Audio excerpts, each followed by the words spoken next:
안녕하세요. 안녕하십니까. 오늘 금융 파트 할 차례죠. 교재로 가시면은 페이지로 가시면 295페이지로 갈게요. 295페이지로 가시면은 부동산 금융 파트 나오죠, 그죠? 이렇게 그럽니다. 자, 290으로 갑니다. 295로 가시면은 부동산 금융 파트가 나와요. 자, 부동산 금융은 자금의 융통이에요. 자금을 융통한다. 부동산을 융통한다는 것은 우리가 신용대출이 아니라 담보대출이죠. 그죠? 그래서 우리가 토지금융보단 주택금융을 주로 이룹니다. 그래서 주택금융이라는 얘기를 먼저 우리가 말씀을 드리면, 어디가 이제 시험 문제냐면, 첫 스타트를 끊으시면은 그 밑에 가시면은 295페이지에 맨 밑에 가시면은 기억에 소비금융과 주택개발금융이라는 게 있죠. 찾았습니까? 묶어서 별표를 한번 쳐보세요. 소비금융과 개발금융. 두 가지를 이제 우리가 보셔야 되는데요. 주택 소비금융하고 개발금융이라는 게 있어요.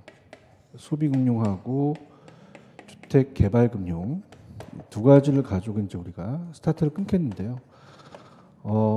소비금융은 주택 소비자한테 빌려서 부동산의 수요자한테 빌려주는 수요를 늘리는 금융이고요. 개발금융은 건설회사, 공급자한테 빌려주는 공급자 금융이에요. 그래서 이제 소비금융은 대표적으로 우리가 무주택 서민들을 위하는 거죠. 그래서 이제 우리가 보금자리론이라는 제도가 있죠. 보금자리론. 용어 종류로 간다면요. 빌리는 사람을 차입자라 그래요. 차입자. 그래서 차입자가 1억짜리 부동산이 있으면 이거를 담보로 해서 A은행한테 돈을 빌립니다. 우리가 A은행한테 돈을 빌려서 갚아나가죠. 대출자한테. 그래서 보통 보금자리로는 나중에 배우시겠지만 10년, 15년, 20년, 30년 장기로 빌려줘요. 그럼 일단 은행에서 얘한테 어떻습니까? 일시적으로 대출을 해주겠죠. 그죠? 그래서 저당대부라고 합니다. 저당을 잡혀서 대부로 한다. 저당대부. 자, 그러면 이제 우리가 일시불로 대출해 주니까 일시불 대부고요. 그 다음에 장기 분할상환이에요. 장기 분할상환. 그래서 장기고 저리로 빌려줍니다. 근데 어떻습니까? 건설회사한테도 빌려줄 수 있죠. 그죠? 개발금융은 이제 우리가 주택 건설업자한테 빌려줍니다. 주택 건설업자한테 빌려줘서 아직은 안 지었어요. 그래서 이제 건축대부라는 얘기를 써요. 건축대부. 건축대부는 건축의 진척도에 따라 빌려줍니다. 건축대부. 그럼 우리가 이제 감리회사가 나와 있어서 1층 1층 받을 때마다 우리가 돈을 일시불로 땡겨주는 게 아니라 한 층 한 층 지을 때마다 단계적으로 대부를 해요. 단계적. 그래서 나중에 일시불로 상환을 합니다. 일시불 상환. 그래서 얘보다는 장기가 아니라 단기고요. 얘보다는 저리가 아니라 고리다. 자, 들어가 볼게요. 자, 밑에 가시면은 3번의 밑에 가장 중요한 의미는 이제 주택금융인데, 자, 밑에 소비금융은 제가 가계에 대한 금융, 주택 거래를 원활하게 하기 위해서 지불 능력이 높이기 위해서 주택 구입하고자 개량하고자 하는 주택 담보 자금을 융자해 준다고 돼 있죠. 개발금융은 주택 수요자한테 빌려줘요, 건설업자한테 빌려줘요. 주택 건설을 촉진하겠죠. 근데 우리가 건설업자한테 건설 활동에 수반되는 자금을 융통하는 것이다. 이렇게 해서 두 가지 체크하시고요. 넘겨볼게요. 넘기시면 페이지로 가시면은 이제 페이지 298페이지로 한번 가보세요. 298페이지로 가시면은 거기 보시면은 4번에 대부 비율과 DTI 총부채 상환 비율이라는 게 있죠. 여기다 별표를 쳐세요. 별표를 3개 치세요. 3개.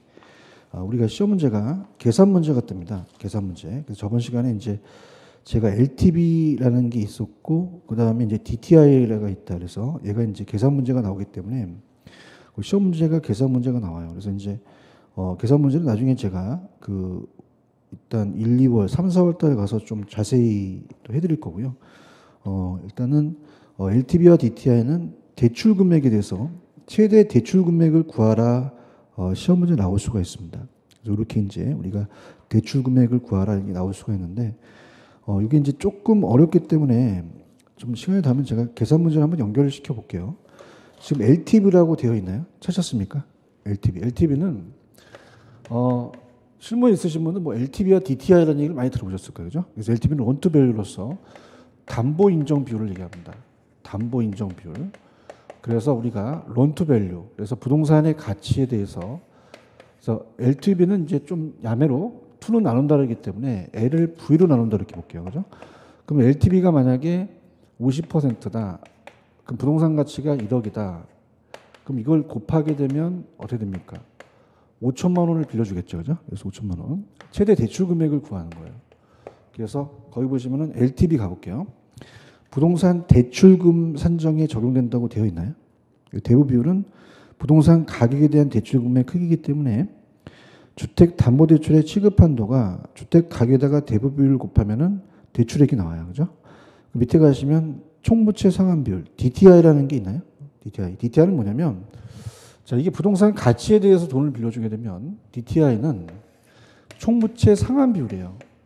네가 이제 부채를 상환할 수 있는 능력으로 불려주겠다. 총부채 상환 비율.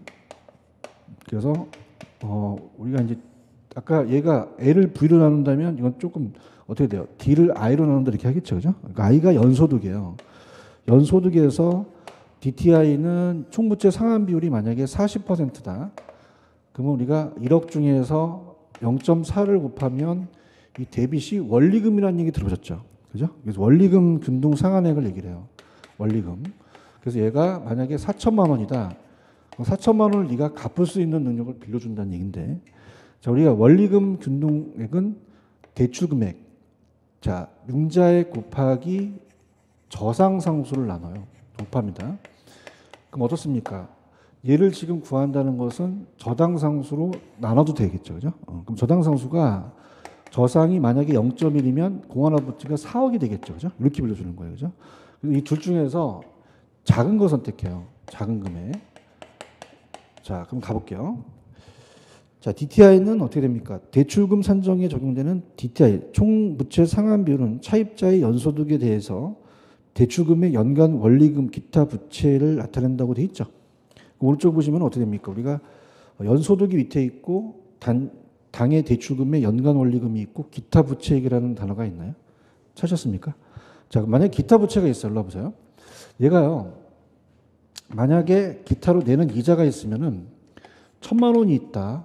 그럼 은행 입장에서는 좀 덜 빌려주겠죠. 그죠? 그래서 이제 전체가 4천이면 이걸 빼고 3천을 빌려줘요. 3천만큼 원리금 상환이면 3억이 될 수가 있다는 거죠. 그죠? 그럼 우리가 더 제한이 되는데 아예 438페이지로 가세요. 438 가셔서 이거는 계산 문제를 풀어야 돼요. 계산 문제를 438페이지로 가시면 가감하게 101번이 문제가 있습니다. 101번 문제. 찾았습니까? 그래서 이거는 별표를 3개 치세요. 3개. 10번에다가 101번은 3개 치시고 일단 제가 풀어드릴 테니까 그냥 한번 읽어보세요. 어떻게 풀어야 될지. 그래서 제가 풀어드리도록 할게요. 101페이지, 101번. 찾았습니까? 오케이. 한번 풀어보세요. 아니, 안 풀더라도 그냥 읽어만 보세요. 그죠? 제가 풀어드릴 테니까.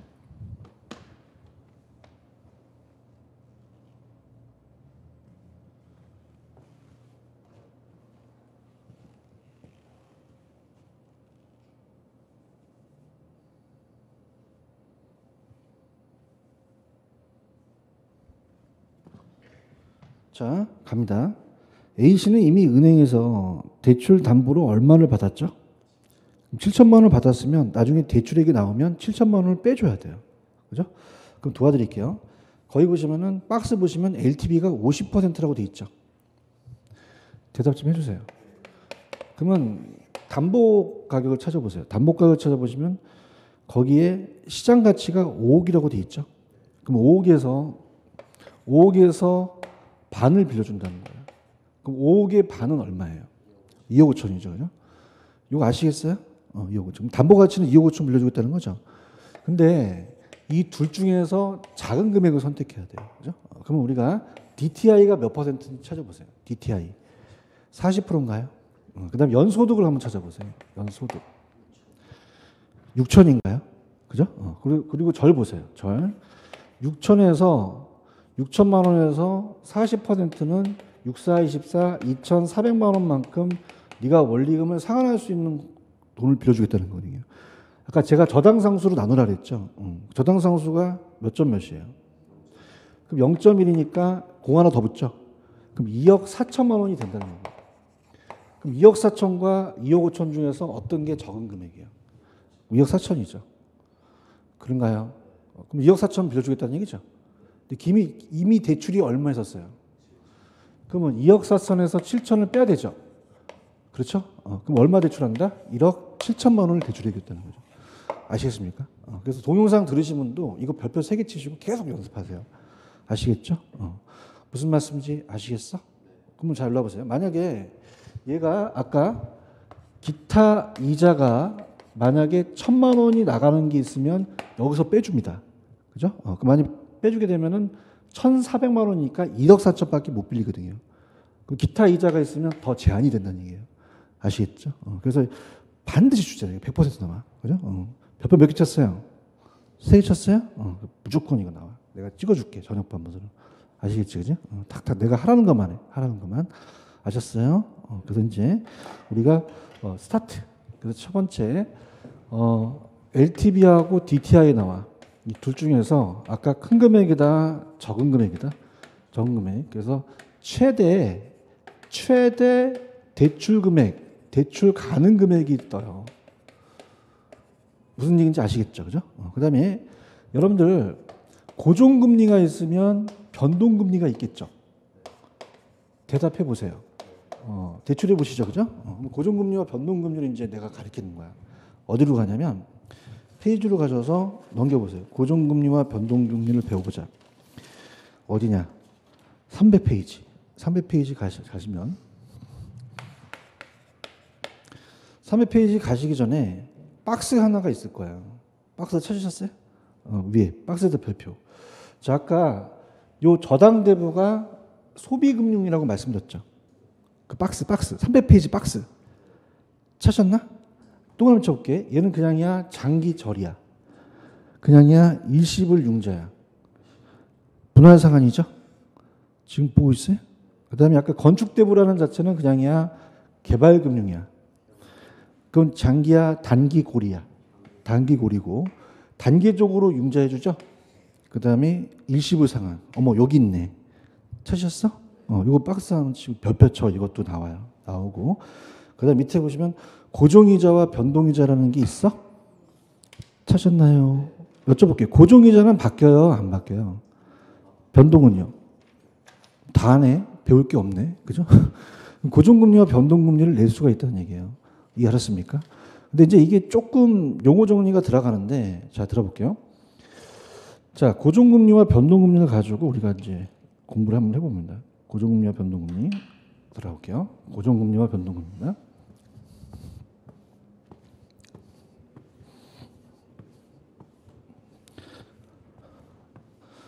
자, 그럼 고정금리와 변동금리를 봤을 때 고정금리는 안 바뀌고 변동은 바뀌어요. 자, 그러면 이제 어떻게 이제 되냐면, 자, 우리가 시험 문제 이따가 시험을 잠깐 이제 문제를 하나 풀 건데 오지선다를 명목금리라는 게 나와요. 명목금리, 명목이자율. 그 명목은 겉으로 드러난 이자를 얘기를 해요, 그죠? 그래서 이제 만약에 얘가 계약이자다. 내가 4%를 계약했다. 그러면 고정금리는 그냥입니까? 안 바뀝니까? 안 바뀌죠. 그래서 시험 문제에 실질금리라는 게 나오거든요. 실질이자율. 실질이자율이 이제 있고요. 은행은 인플레만큼 고려를 해야겠죠. 그죠? 예상인플레를 고려합니다. 예상인플레를. 만약에 얘가 1%를 예상했다는 건 3%를 먹었다는 얘기예요. 그러니까 우리가 만약에 내가 명목 소득이 4% 늘어났다고 좋아야 돼요. 인플레를 빼야 돼요. 그럼 내가 3%밖에 못 본 거죠. 그죠? 그래서 이제 은행이 먹은 게 실질금리는 명목에서 예상을 빼요. 예상 인플레를. 그럼 어떻죠? 우리가 4%에서 1%를 빼면 3%가 되죠. 근데 은행은 예상해요. 예상치 못할 수도 있어요. 못할 수도 있죠. 그죠? 그럼 예상치 못하는 인플레만큼 위험합니다. 그래서 실제가 실제 인플레가 2%가 됐다는 건 실제가 예상보다 높아졌어요. 그럼 은행은 어떻습니까? 변동은 바뀝니까? 이 고정은 바뀝니까? 안 바뀝니까? 안 바뀌죠. 그럼 실질적인 이자가 까진다는 얘기예요. 그럼 이따가 문제를 풀 때 고정금리일 때 실제가 예상보다 크면 대출 기간이 손해죠. 대출 기간이 손해를 봐요. 대출 기간이 손해를 보고 차입자는 이익이 된다고 나와요. 그럼 어떻습니까? 그럼 대출 기간이 위험하죠. 그럼 대출 시점에서 위험하다 보니까 처음부터 더 많이 받아야겠죠. 대출 시점에서는 고정금리가 더 높다는 거예요. 인플레를 가산하니까. 이해하셨습니까? 그러면 대출자들은 어떻습니까? 그만큼 인플레에 대한 변화를 차입자한테 전가시키려고 그래요. 그래서 그냥입니까? 인플레에 따라 바꿉니까? 바꾸죠. 그럼 나중에 요게 4%가 아니라 5%로 인상할 수도 있겠죠. 이해하셨습니까? 그러면 차입자 입장에서는 채무불이행 가능성이 커지잖아요. 그러면 금리 상한을 설정해요. 상한을 설정한다는 건 그 이상 모듈을 받으니까 차입자를 위한 거겠죠. 이렇게 되고요. 근데 아직까지는 안 나왔는데 들어보세요. 금리가 앞으로 상승할 걸 예상한대요. 그러면 차입자 입장에서는 어떻습니까? 고정이면 안 바뀌죠. 변동보다는 고정을 또 선호한다는 얘기예요. 이해하셨나? 이렇게 보시고요. 그 다음에 이제 보세요. 거의 다 왔습니다. 고정금리 때, 자, 우리가 여러분들이 조기 상환한다는 얘기 들어보셨나요? 자, 그래서 우리가 조기 상환이 어떻게 이루어지냐면 명목금리가 4%일 때, 자, 우리가 저당이자가 4%가 고정되었을 때 만약에 시장 상황이 시장이자가 낮아져요. 그럼 시장이자율이 낮아지게 되면 차입자가 대출받은 이자가 더 높으니까 그냥입니까? 조기에 상환합니까? 상환하죠. 그 차입자는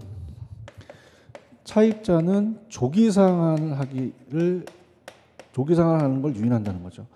그러면 대출자가 조기 상환 수수료를 부과시킨다는 얘기 들어보셨나요? 페널티를 가합니다. 근데 그렇지 않아도 조기 상환 해버리면은 대출자 입장에서는 위험하다는 거죠. 그걸 따라보세요. 조기 상환 위험. 만기제 변제를 하게 되면은 그만큼 이자를 못 받죠, 그죠? 그만큼 손실이 올 수도 있다는 거예요. 근데 만약에 시장 이자가 높아져요. 그럼 시장 이자율이 높아지면은 오히려 차입자가 조기 상환할까요? 기존 대출을 유지하려고 할까요? 유지하려고 하죠. 그래서 기존 대출을 유지하기 때문에 자, 은행 입장에서는 어떠됩니까? 그만큼 이자가 낮아지죠. 그럼 수익이 그만큼 감소한다는 거죠. 이걸 따라서 이자율 위험. 그래서 금리 위험이라고도 하고 이자율 위험이라고 하고 인플레 위험이라고 돼요. 그럼 제일 중요한 것은 시장 이자가 낮았을 때는 무슨 상환한다? 조기 상환한다는 게 중요하죠. 이해 갔나요? 근데 변동금리는 약간 좀 우리가 용어 정리가 나오는데 이건 들어보세요. 대출금리를 설정할 때 우리가 왜 요즘 한국은행에서 기준금리를 높인다는 얘기 들어보셨죠? 경제 상황에 따라서 인플레에 따라서 바뀌고요. 가상금리는 차입자에 따라 틀려져요. 가상금리는. 그래서 우리가 항상 고정돼 있고요. 차입자의 연체 실적에 따라 달라집니다. 그럼 기준금리는 어떻게 설정하냐면 자, A은행이요. 이자 놀이를 하는데 만약에 갑돌이가 1억을 예치시키면 예금 금리를 줍니다. 가만히 있어야 돼요. 그걸 돈을 받아서 담보대출 해주죠. 그럼 을돌이한테 담보대출 해주게 되면 대출금리를 받아요. 그럼 대출금리가 만약 요새 4%라면 예금금리는 연 2%니까 2%만큼 먹죠. 맞나요? 그럼 은행은 예금금리가 높아야 돼요. 대출금리가 높아야 돼요. 그럼 이 기준금리는 따라서 예금금리로 기준을 해요. 그죠? 그래서 우리가 좀 용어 정리가 CD 금리는 따라해봐요. 양도성 예금 증서. 따라하세요. 양도성 예금 증서. 자, 우리가 예금을 하게 되면 통장을 주죠. 근데 증서를 줘요. 그래서 예금 금리를 먼저 주고 나중에 그 원금을 상환하는 거죠. 증서를 갖다가 양도할 수 있다는 거죠. 그러니까 우리가 3개월마다 조정돼서 어떻습니까? 예금 금리를 조정을 한다는 거예요. 근데 코픽스라는 게 나오는데 코픽스 금리는 자, 이건 따라보세요. 자금 조달 비용 지수. 은행이 자금 조달하려면 그냥요 비용이 나가요. 그럼 CD도 하나의 비용이죠. 여러 가지를 가중평균해서 6개월 정도나 1년 정도로 간다는 거죠. 그러면 얘네들은 다 그냥입니까? 기준금리에 들어갑니까? 얘가 높아지면 얘도 높아지겠죠. 이해하셨습니까? 그럼 제가 한번 이제 체크할게요. 300페이지로 가볼게요. 300페이지 가시면은 고정이자율 저당과 변동이자율 저당이라는 게 있나요? 오른쪽 고정으로 갑니다. 고정은 의에 가시면 대출 기간 동안에 그냥입니까? 일정한 이자입니까? 그럼 얘는 어떻습니까? 나중에 이제 저당 상환 방법이 원리금, 원금리 있거든요. 특징은 고정이자율인 경우는 인플레에 따른 이자 위험은 대출자가 전적으로 부담하죠. 그렇죠? 그럼 차입자는 융자 기간 중에 저당 이자보다 시장 이자가 낮을 때, 자, 아까 시장 이자 낮으면 그냥입니까? 조기 상환합니까? 재융자 받을 가능성이 높겠죠? 장점은 차입자가 이해하기 쉬워요. 금융기관은 금리 조정에 따른 업무의 번잡성을 피할 수 있고, 단점은 인플레이션이 발생하면 차입자는 유리하고 대출자는 실질이자가 하락하죠. 아까. 그래서 우리가 위험이 있음으로 분류합니다.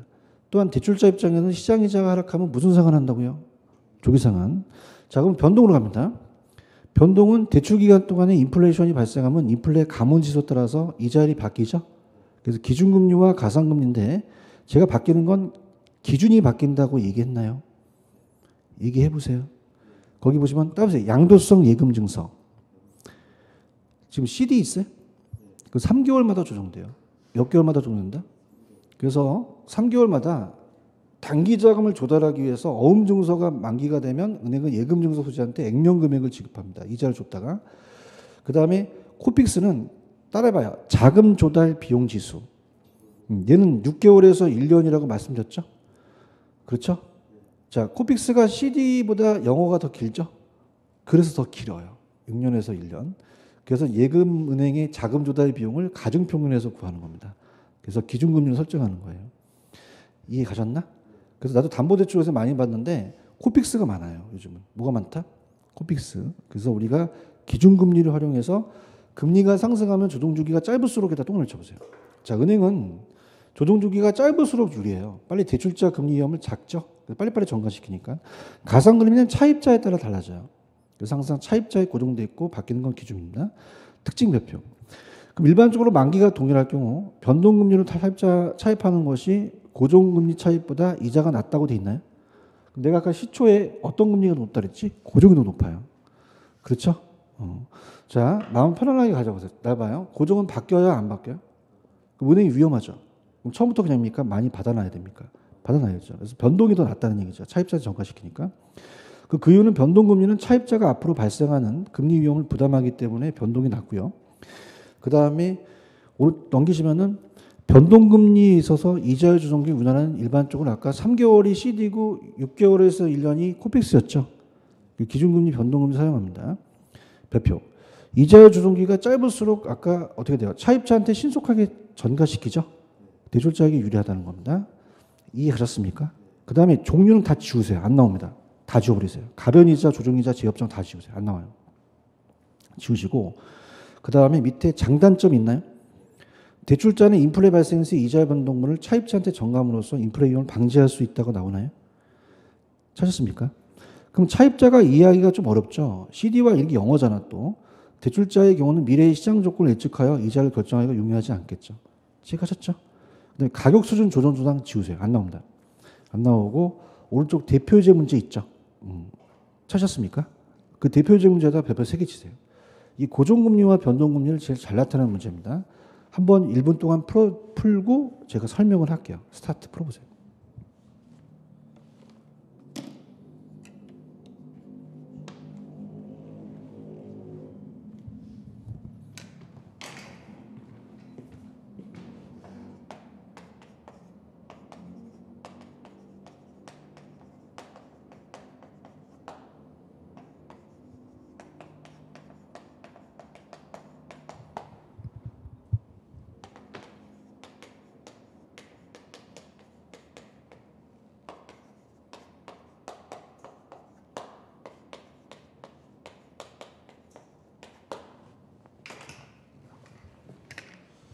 자, 도와드려 볼게요. 자, 지금 CD 금리가 기준금리였어요. 그죠? 여러분 여쭤볼게요. 그럼 기준금리가 상승하면 그냥요 대출금리도 높아져요. 높아지죠. 그럼 대출금리는 반대로 하락한다, 상승한다. 대답해야 답 넘어갑니다. 그런가요? 아까 제가 대출 시점에서 어떤 금리가 더 높다 그랬죠? 고정이 높다 그랬죠? 인플레를 가산하니까 2번이 정답이에요. 자, 3번. 자, 어떻습니까? 우리가 주택담보대출금리가 하락하잖아요. 그러면 이자가 낮아지니까 수요를 줄어들겠어요? 수요가 더 증가하겠어요? 증가하죠. 정상제니까. 소득이 높아지면 더 많이 사잖아. 그래요? 4번에 고정금리라고 되어 있나요? 자, 여쭤볼게요. 고정은 바뀌어요? 안 바뀌어요? 그럼 실제가 예상보다 높았다면 어떻게 돼요? 실질금리가 까지죠. 그럼 대출기간은 이익일까요? 손해일까? 손해고 차입자가 이익이라는 거죠. 바뀌었습니다. 대출 비율이 높아지면 채무불이행 가능성이 커지죠. 그럼 은행은 위험하니까 금리가 높아지겠죠. 이 문제 굉장히 중요합니다. 이 문제가 고정금리와 변동률을 대표적인 네 문제예요.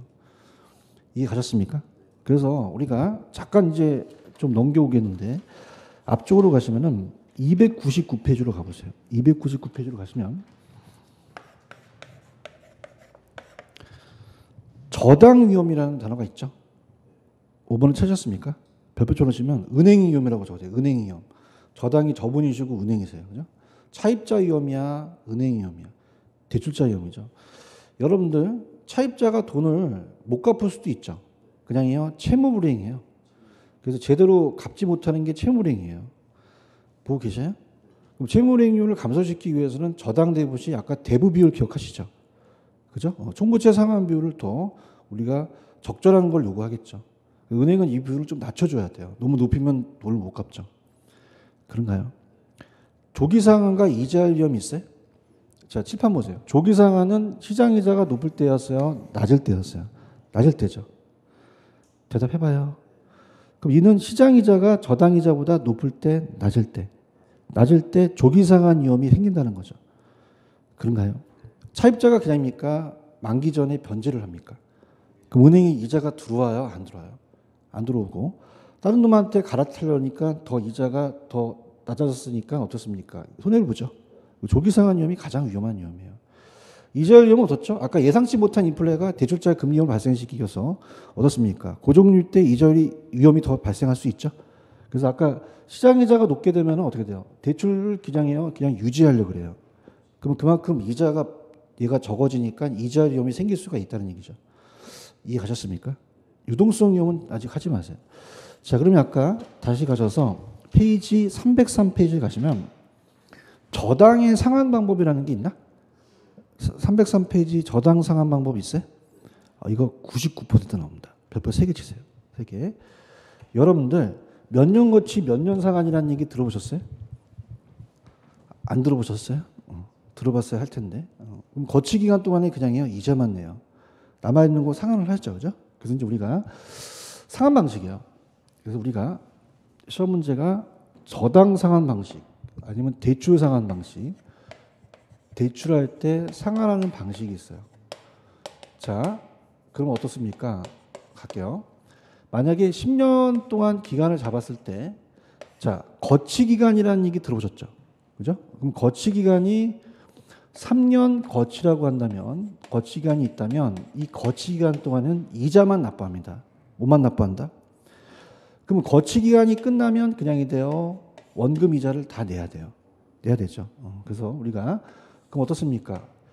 자, 7년 상환한다면 이제서부터 그냥입니까? 원금 이자를 갚아나가야 됩니까? 자, 여쭤볼게요. 이자만 내야 돼요. 원금도 내야 돼요. 그 상환 방식이 3가지 방식이 있다는 겁니다. 맞나요? 그 다음에 자 원금 만기 일시 상환은 뭐겠어요? 원금 만기 일시 상환은 그냥입니까? 원금을 만기에 상환합니까? 그럼 이 만기까지 그냥요 얘는 이자만 내요. 이자만 내고 만기에 원금을 상환한다는 거죠. 그런가요? 그러면 우리가 7년 동안은 이자만 내야 돼요. 원금도 내야 돼요. 같이 내야 되죠? 그런가요? 그 상환 방식이 원리금, 원금, 최저식이 있다는 얘기예요. 그죠? 갑니다. 자, 그렇다면 이제 3가지가 있어요. 자, 처음 하시니까 그 밑에는 무슨 균등 상환 방식이죠? 넘겨보세요. 또 뭐가 있는지 한번 보세요. 원금 균등이 있나요? 그 다음에 체증식이라는 게 있나요? 자, 이 3가지 상환 방식이에요. 그럼 다시 올 시대까지 갑니다. 자, 지금 10년 상환인데 그냥입니까? 3년 거치 기간이 있습니까? 있죠. 그냥이에요. 이자만 내야 돼요. 그럼 끝나면 상환을 해야 되죠. 이자만 냅니까? 원금 이자를 같이 냅니까? 그 상환 방식이 세 가지 방식이 있다는 얘기예요. 이해 갔나? 그럼 지금 얘기하는 건 원금만 내, 이자도 내. 두 가지 다르겠죠?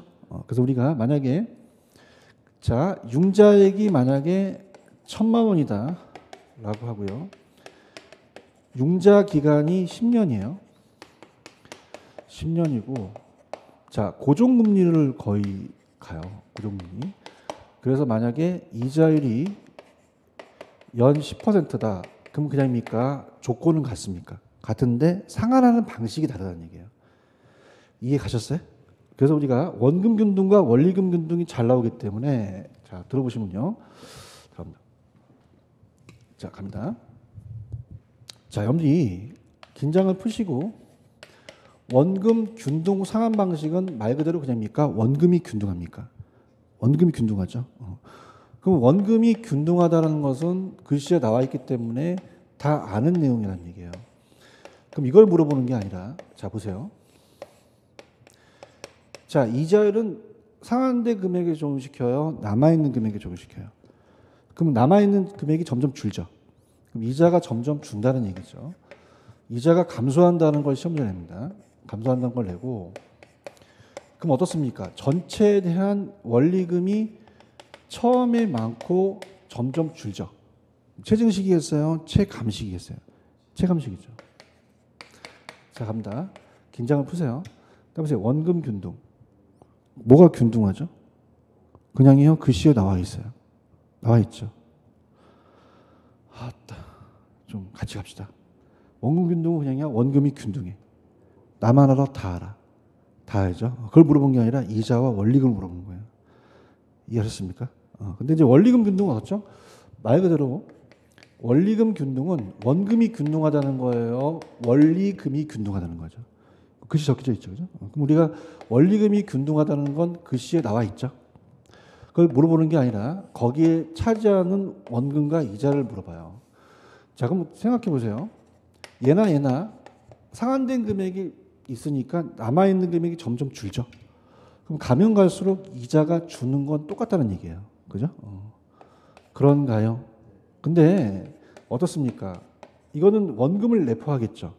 원금은 그냥입니까? 계속 원금은 증가를 합니까? 증가를 하죠. 요거 이해 가시겠어요? 그죠? 이렇게. 그래서 요 차지하는 비중을 낸다는 거죠. 이해 갔나요?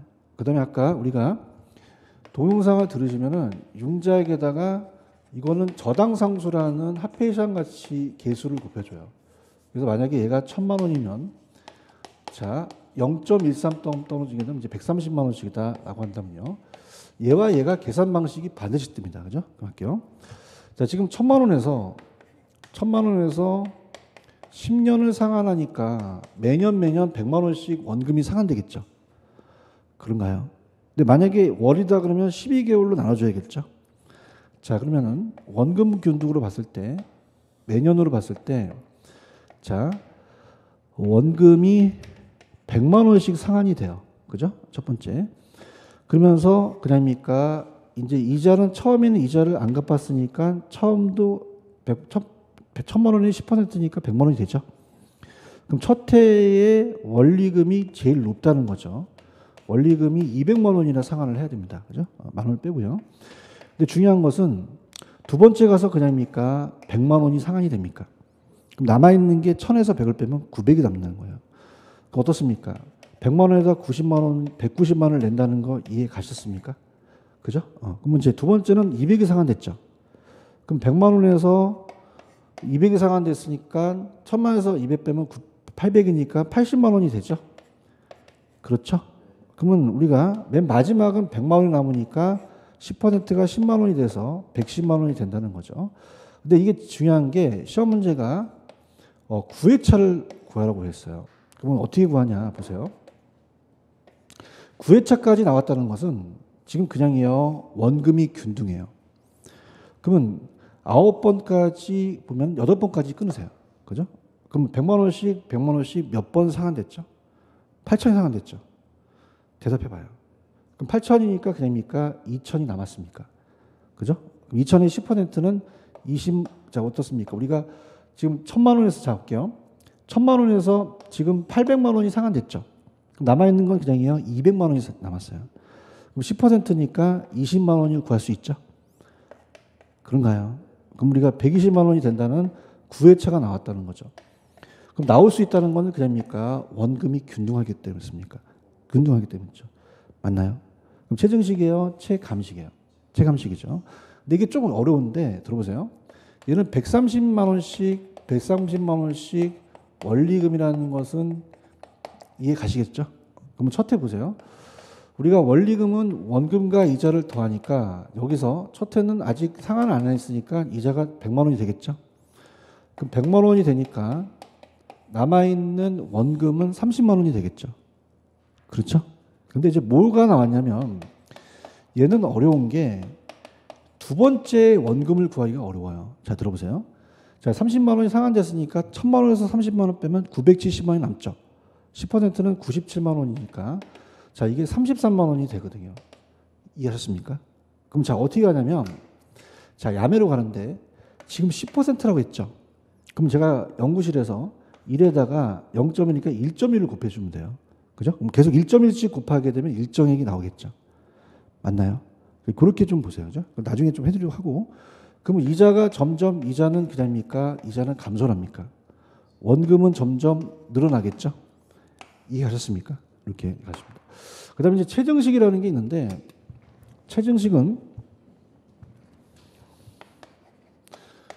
점증식이라고도 해요. 자, 소득이 안정된 젊은 신혼부부 같은 경우 처음에 월급이 많아요? 월급이 적어요? 적죠? 그래서 처음에는 너네들 원금도 50만 원만 내라. 이자도 10만 원만 내라 그러죠. 그럼 처음에 갚을 금액이 적어지죠. 그럼 60만 원만 원리금을 내요. 원리금을 내게 되면 갚을 금액이 많아지니까 체감식이에요? 체증식이에요? 소득이 증가할 걸 예상하는 젊은 층이 낫겠죠. 근데 어떤 일이 벌어지냐면 두 번째에 자, 우리가 1000만 원에서 50만 원밖에 상환을 안 했기 때문에 남아있는 게 1000만 원이 아니라 1050만 원이나 돼요. 그럼 갚을 게 더 많아진 거를 따보세요. 마이너스 상환, 부의 상환이라고 거꾸로 되니까. 그럼 초기서부터 부의 상환이 나타난다는 거죠. 초기서부터. 그럼 갚을 금액이 점점 줄겠어요? 더 늘어나겠어요?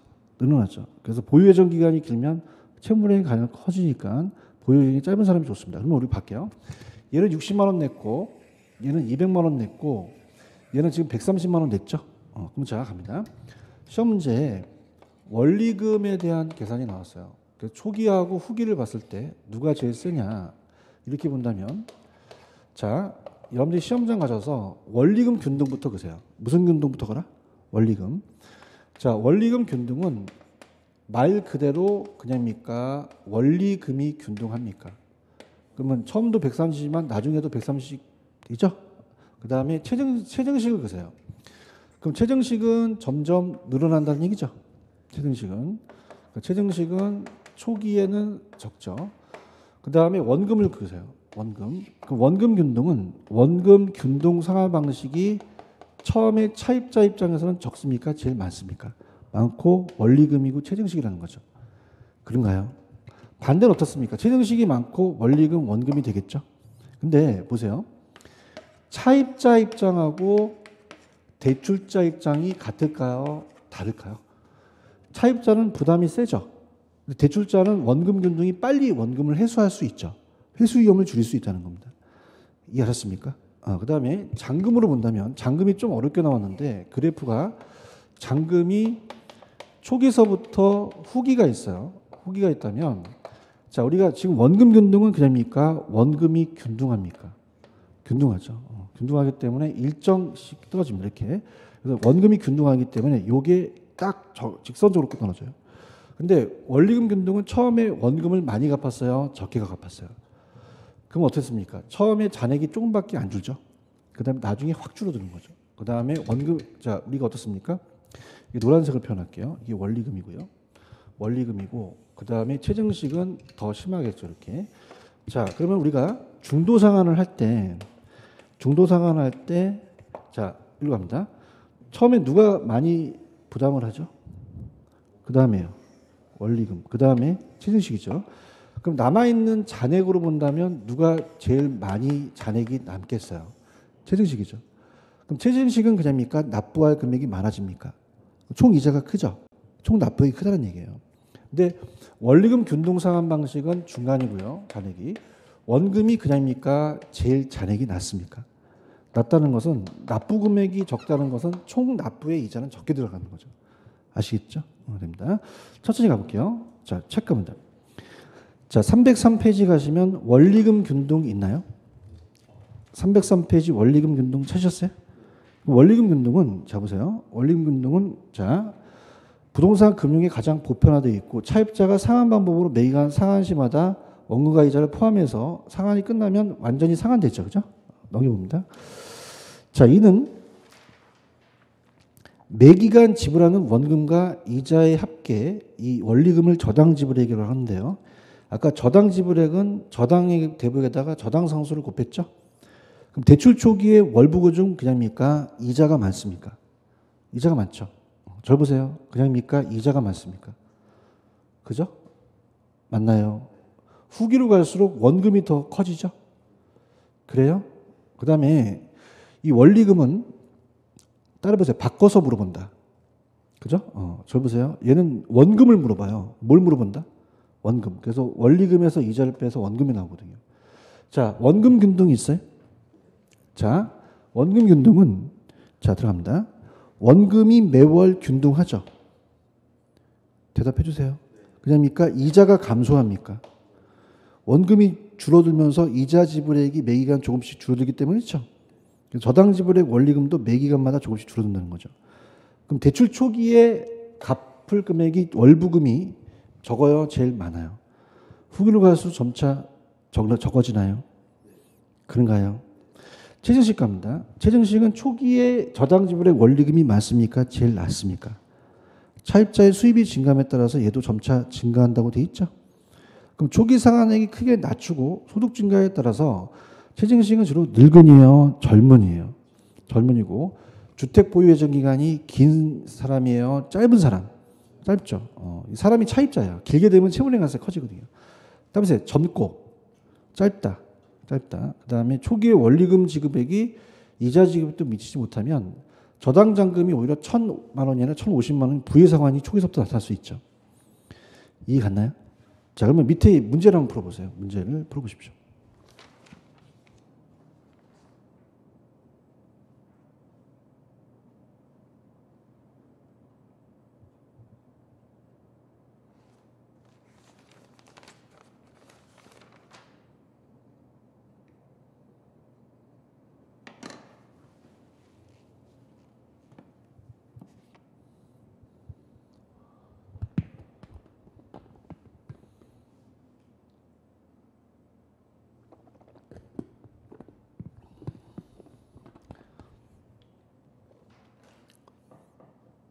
자, 도와드릴게요. 칠판을 보세요.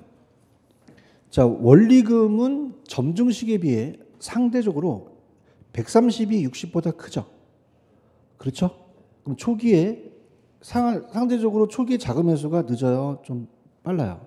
점증식이 느리죠? 이거 이해 가시겠습니까? 원리금 균등은 대출기간 동안 동일한 금액을 130씩 납부하죠? 2번이 정답이에요. 점증은 소득이 보장되는 젊은 부부한테 상대적으로 불리하다, 유리하다. 유리하죠. 원리금 균등은 대출기간 중 매월 납부하는 원리금 중 원금 규모는 점차 그냥입니까? 원금은 점차 늘어납니까? 늘어나죠. 여러분들 화이팅 하세요. 점증은 아까 보유기간이 길면 채무불이익 가능성이 커지죠. 보유기간이 긴 사람한테 좋아요? 짧은 척한테 유리해요? 짧은 척 유리하죠. 이해하셨죠? 자, 여러분들이 밑에 가시면은 밑에 아예 지워버리세요. 안 나옵니다. 안 나오고 넘기셔도 다 지워버리세요. 보지도 마세요. 보지 마시고 이 세 가지만 보세요. 자, 갑니다. 저 보세요. 자, 오늘 대출을 하게 되면 그냥이에요. 상환을 해야 돼요. 자, 따라서 3년 거치. 그럼 거치 기간이 있겠죠. 그냥입니까? 이자만 냅니까? 그럼 나머지 7년 동안에 이자만 내야 돼요. 원리금을 상환해야 돼요. 이 세 가지 상환 방식이 있다는 거죠. 대답해 주세요. 그러면서 원금 만기 시 상환. 자, 이건 그냥입니까? 이자만 냅니까? 원금만 만기 상환하는 거죠. 맞아요? 자, 그럼 우리가 잘 보세요. 계속 반복 학습합니다. 원금 균등은 그냥요. 원금이 균등해요. 그냥요. 글씨에 적혀져 있어요. 그죠? 그럼 이거는 물어보지 않고 다른 걸 물어본다는 거죠. 시간이 갈수록 남아있는 금액이 줄죠. 그럼 그냥입니까? 이자가 감소합니까? 월부금이 줄다는 얘기예요. 이해 갔나요? 원리금 균등은 그냥입니까? 원리금이 균등합니까? 나만 알아요? 다 알아요. 그럼 여기서 차지하는 이자와 원금을 물어보는 거죠. 자, 이것도 그냥입니까? 상한이 됩니까? 그럼 이자가 줄죠? 원금은 늘어난다는 거죠. 그런가요?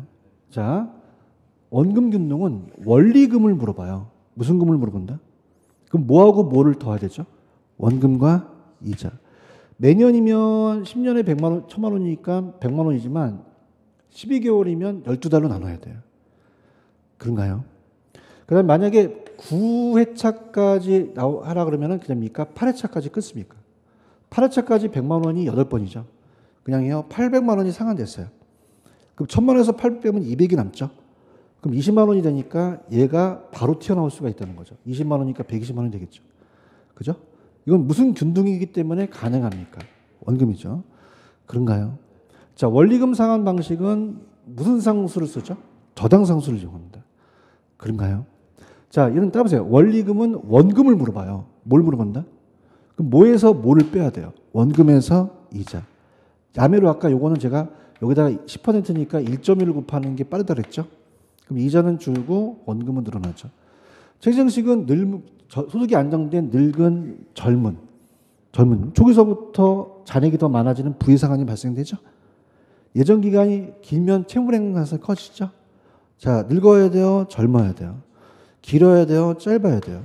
소득이 증가할 걸로 예상되죠. 자, 마지막입니다. 제가 동그라미 칠 테니까 얘기해 보세요. 자, 원리금 봤을 때 초기에는 무슨 균등이 제일 높죠? 원금이죠, 원금. 동그라미 치잖아요. 조금만 치잖아요. 지금요. 원금 균등. 그 다음 누구예요? 원리금. 그 다음에 최저식이죠. 맞아요. 차입자 입장에서는 그냥입니까? 원금 균등이 부담이 큽니까? 근데 대출자는 그냥요 빨리 해소할 수 있어요. 그럼 입장이 다르겠죠? 그러면 누가 제일 잔액이 많이 남겠어요? 최저식이죠. 최저식은 금액입니까? 납부할 금액이 많아집니까? 총 납부가 크고 원금이 제일 적죠. 원금은 총 납부액이 작기 때문에 이자 부담은 작죠. 총 납부액이 작다는 얘기죠. 오케이? 그래서 이거를 계속 돌리세요. 그죠? 여기서 99%가 시험에 나옵니다. 오케이? 이렇게. 다른 거 다 지웠지? 보지도 마세요. 그러니까 요것만 보시고 시험장 가셔야 돼요. 아시겠죠? 됐습니다. 여기서 두 문제가량 나온 적도 있었어요. 계산 문제 하나, 이론 하나. 근데 한 문제는 무조건 하나 뜹니다. 아시겠죠? 그죠? 이렇게. 이해 가셨어? 됐습니다. 이렇게. 좀만 쉬었다가 갈게요. 쉬세요.